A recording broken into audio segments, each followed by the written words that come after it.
Hello, we are Group 1. So today we will showcase our soil monitoring system. So how it works is pretty much we have four sensors in total. We have a soil moisture sensor, an NPK sensor which collects the nitrogen, phosphorus, and potassium values of the soil. And we have a soil temperature sensor, and then lastly we have the humidity sensor to check the humidity of the environment. So how this works is pretty much we just grab the box, then make sure it's connected to the power supply and it's connected to a laptop. Wow. Okay, then we plug it into any plant or any soil that you have in the house or in a farm. If you have a farm.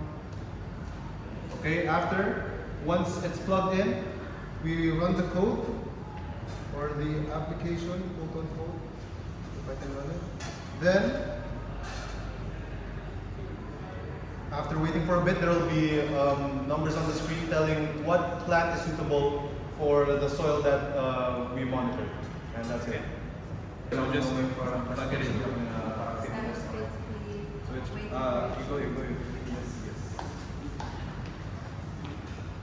go.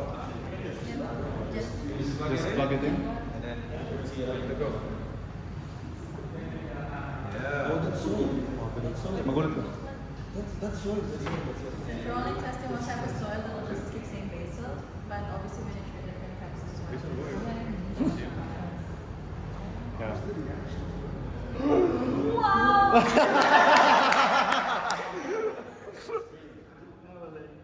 You're.